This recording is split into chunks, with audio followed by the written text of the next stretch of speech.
The Benjamin Dixon Show is only possible with listener support. Go to www.thebenjamindixonshow.com to register for our blog and join the Progressive Army.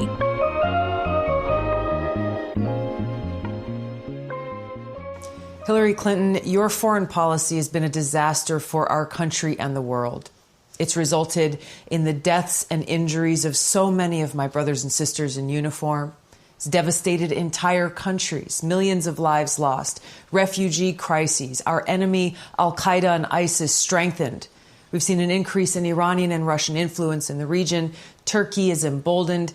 And we've seen an exacerbation of the problem of nuclear proliferation by overthrowing Gaddafi in Libya.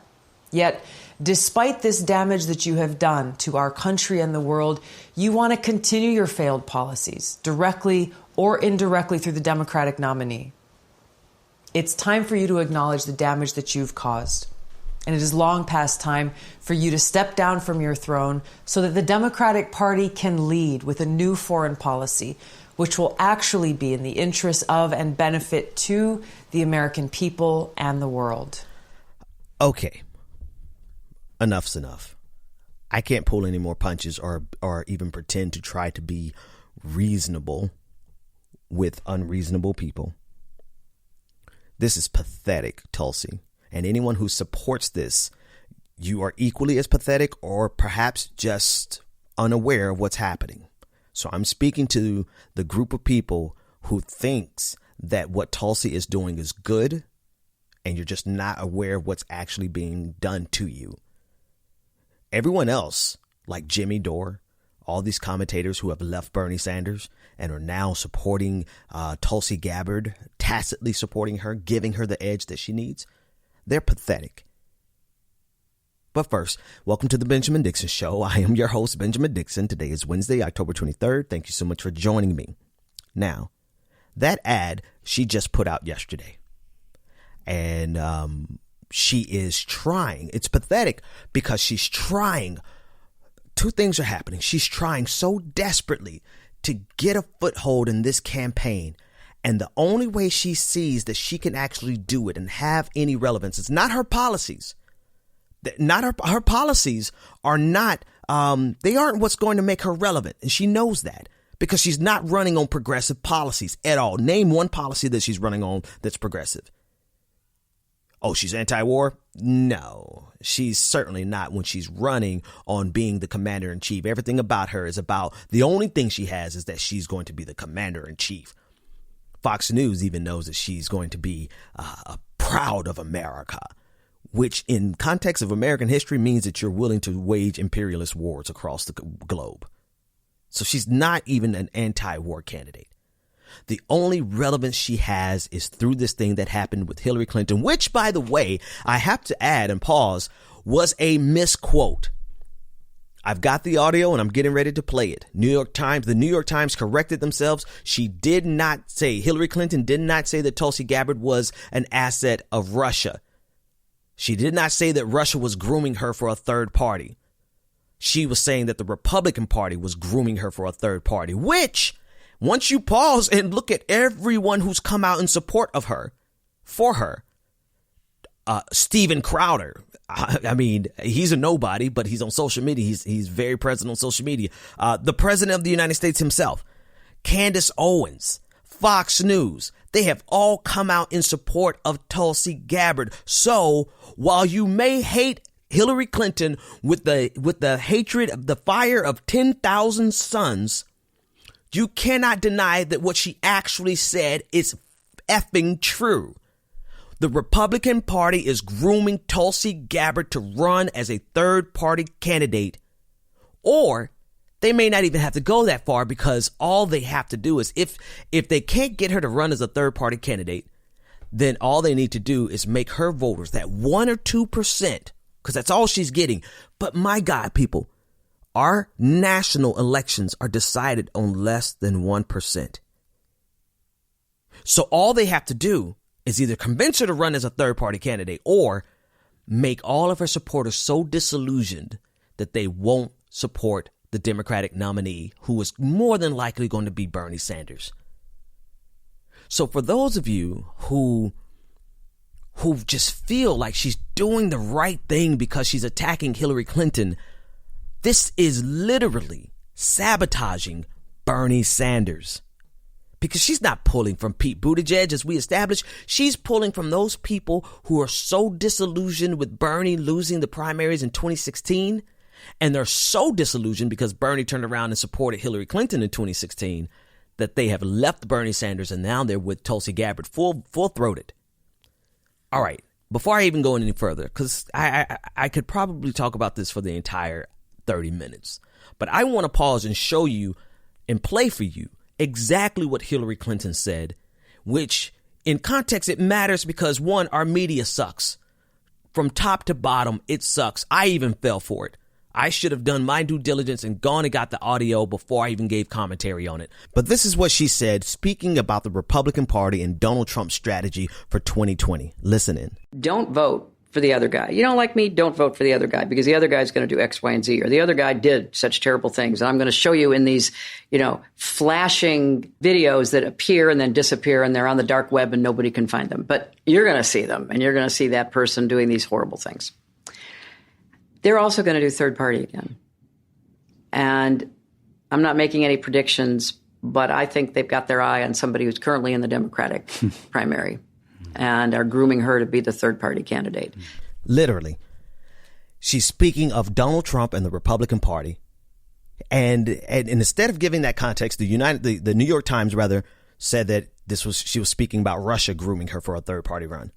CNN did the same exact thing. Clipped it just enough for you to think that she was talking about Russia. It's fascinating. Everyone thinks the mainstream media is in league with the establishment, but here the mainstream media just straight out distorted the truth about the establishment to make it beneficial to Tulsi Gabbard. Because look, a week later, Tulsi had this ad that she put out yesterday that I played at the top of the show.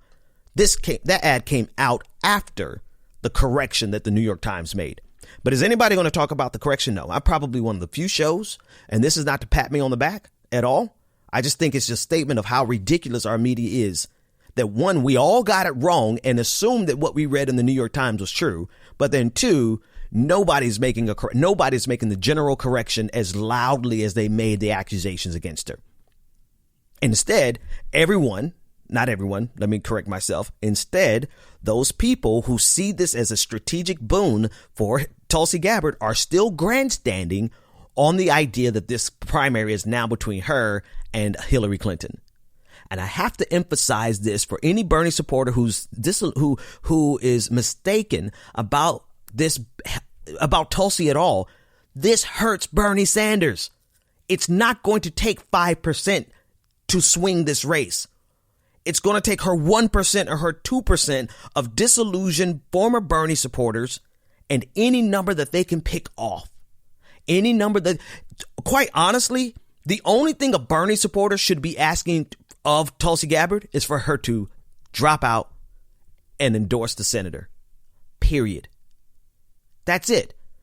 Because she's not going to pull from Elizabeth Warren. She's not going to pull from Buttigieg. She's not going to pull from Biden. You know how? Because I see it. You literally can see the one-to-one relationship between the people who used to support Bernie Sanders in 2016 and who are now supporting Tulsi Gabbard. And now you have this new batch of people who are coming out of the woodworks who are so elated that Tulsi Gabbard is making this about Hillary Clinton. And now they're grandstanding on it and continuing this narrative that wasn't even true. They're not going to make the correction. Jimmy Dore's not going to make the correction. They're going to find some way to make this still about Hillary Clinton because that's all they have in their life. All right. I'm about to, now everything that I say after this is probably going to be ad hominems and it's probably going to be mean spirited, but I don't think they have the skill enough. I don't think they have the talent enough. Jimmy Dore is a talentless hack who the only thing that gives him substance is the ability to make you angry at Hillary Clinton. Period. And unfortunately, I think that's the same thing about Tulsi Gabbard. I don't think Tulsi Gabbard has the bandwidth or the capacity to actually do anything more than attack Hillary Clinton to get attention. And why does that matter? That matters because it hurts the progressive in this race.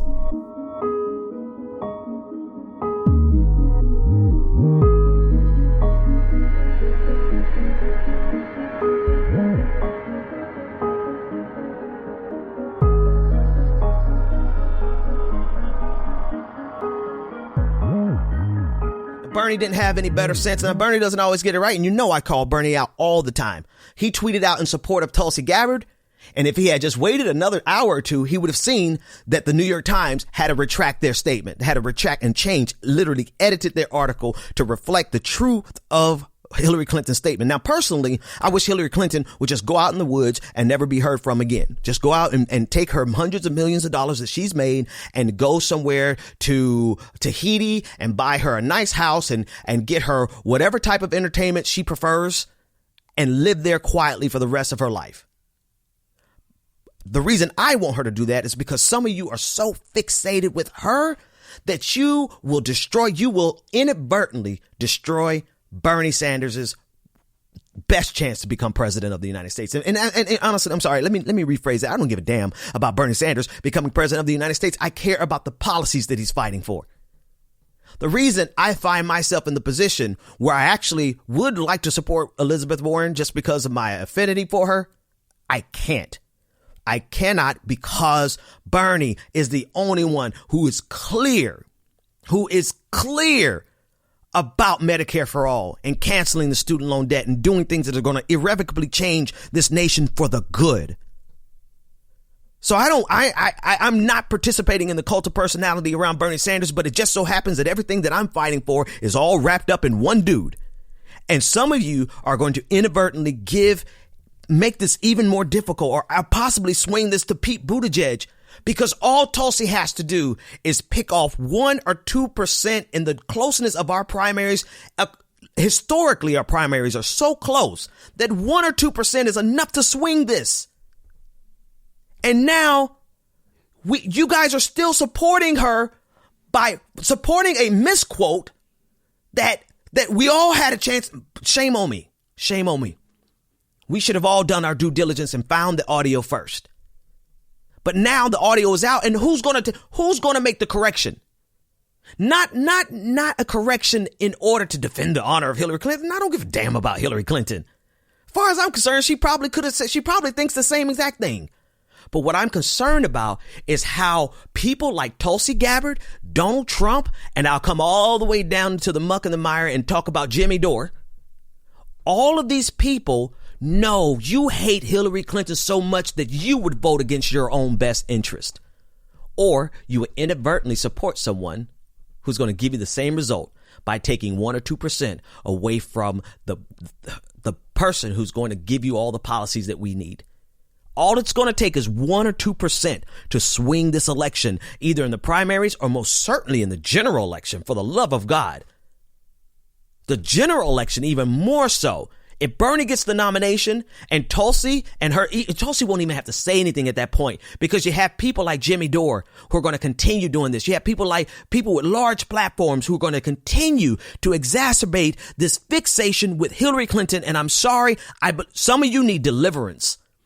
I'm not going to speak in this in terms of mental health because I don't want to be insulting.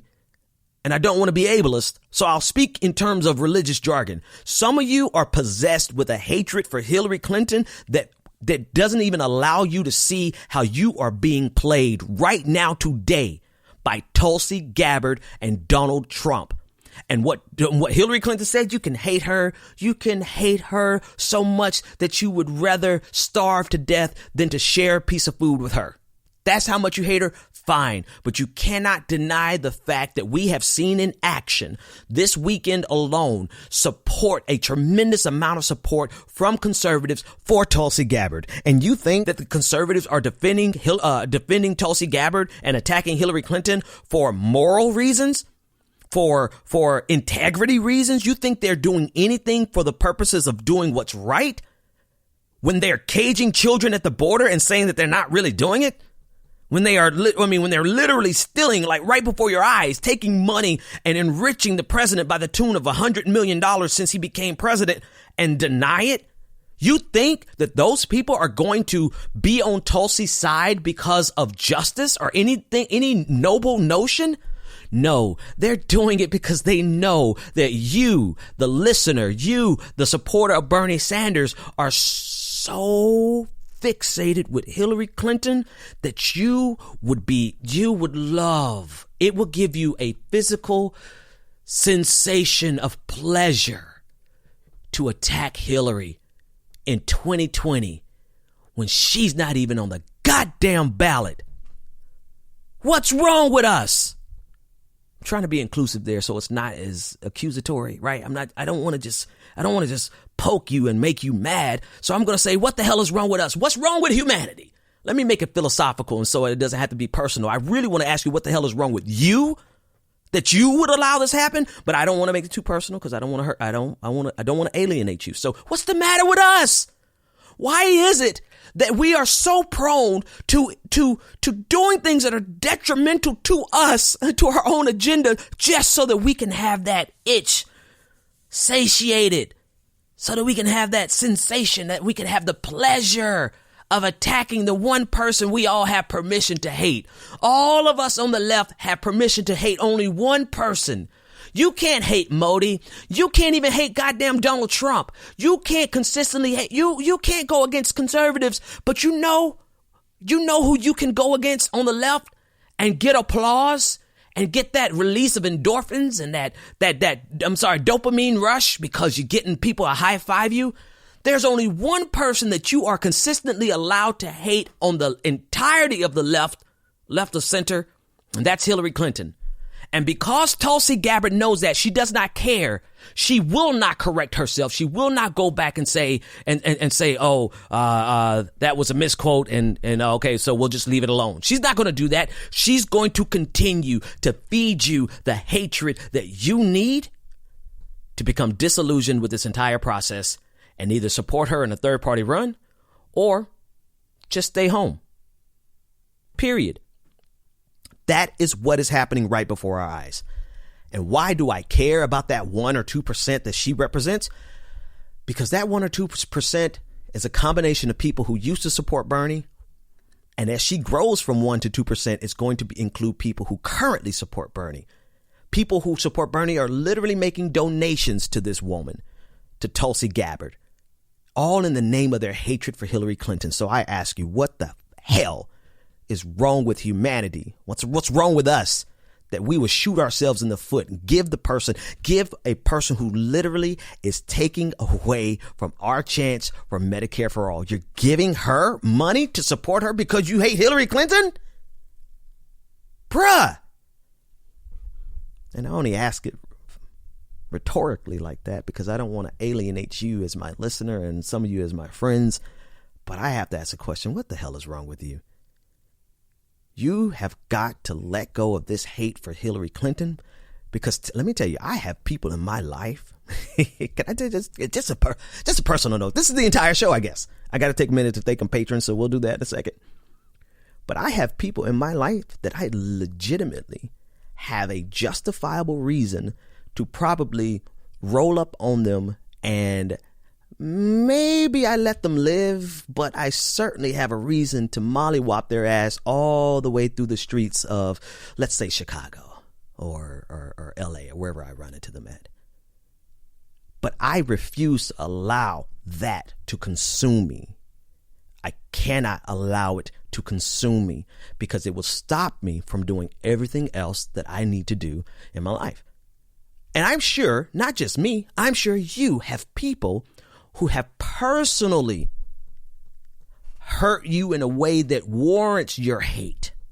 You know what I mean? That's what I'm saying. That there are real people in our lives that warrant our hatred. They deserve our hatred, but we're generally wise enough to not allow that hatred to consume us, right? Because I don't want to go to jail. I got kids to raise. I would love to beat a couple people's asses and put it on Twitter and shout world star and to be known as the person who beat those people's asses that shall remain nameless. A couple people. I say about 5. But I cannot allow that to consume me, and I will not allow that to consume me. I haven't forgiven them and I haven't forgotten, but I am not going to allow it to dictate my life without me even being aware of it.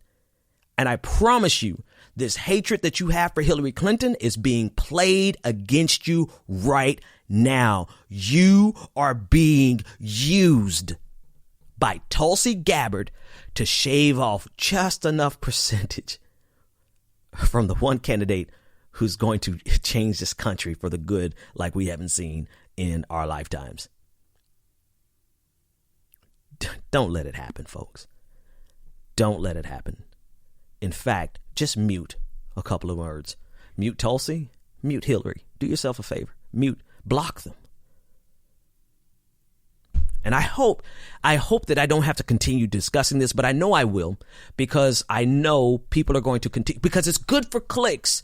So long as a narrative is good for clicks, you're going to guarantee you're going to have some low-hanging, bottom-feeding, knuckle-dragging, wannabe YouTuber who's going to play on your emotions from the left. They're going to swear us from the left, but it is definitively the tactic of conservatives to manipulate your hatred to get you to vote against your best interest. And if you don't actively vote against your best interest, what do? That's right. You stay home. That's all they need to win the general election. That's it. That's all they need. And I would argue that's all they're going to need to edge off 1% and give Pete Buttigieg the edge in the general in the primaries. So maybe you think, well, it's Bernie's job to make sure I stay interested in him. My, how the narrative has changed. That's the same shit y'all said back to the DNC in 2016. It's the DNC's job to make sure that I stay interested in voting for them, because I'm Bernie or bust. Now you motherfuckers are like, oh, I'm going to vote for, it's Bernie Sanders is going to have to work to keep my vote. As a rule, man is a fool. When it's hot, he wants it cool. When it's cool, he wants it hot. Always wanting what is not. Not sure if that's the best place for that quote, but I just felt it in my soul. All right. Am I even going to break this up with music today? Probably not. Here we go. I want to thank our patrons. Thank you for making the show.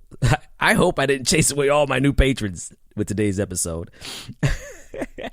But even if I do, I just want to thank you for being a patron for a day. Thank you for being a patron just for a day. Even if you leave me tomorrow, I still appreciate it. Special shout out to Isaac E. Thank you for becoming a patron. Samara W. Thank you so much for becoming a patron. Sarah S.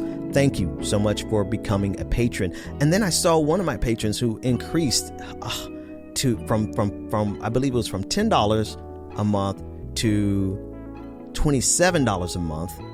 And it was a beautiful notion. Kiefer changed his pledge from $10 to $27 a month. And that is a significant number because that represents the amount of small donors, the average amount each small donor gave Bernie Sanders back in 2016. So thank you for that, man. Thank you for the gesture above everything else. I'm sorry, folks. I don't know. I have no idea how to catalog this episode. It is what it is. But I just honestly, I absolutely need us to understand the political games. And you know what it is? There's nothing different about this episode.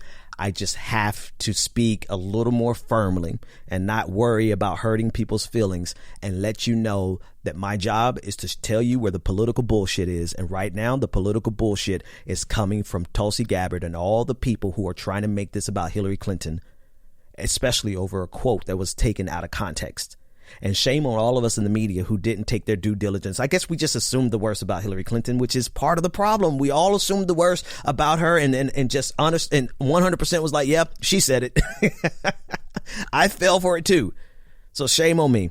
And shame on everyone else in the media who didn't bother to give context. And then shame on everyone else who's not going to try to correct it, especially because, well, they know it's good for clicks. It's going to be a long primary season, and I really, you know what? It's my job. I'm here for it, and I've got the energy for it, and I've got the time. Take care, everybody. See you next time. The Benjamin Dixon Show is only possible with listener support. Go to www.patreon.com/The BPD Show and support The Benjamin Dixon Show. If you like this episode, be sure to share, like, and subscribe.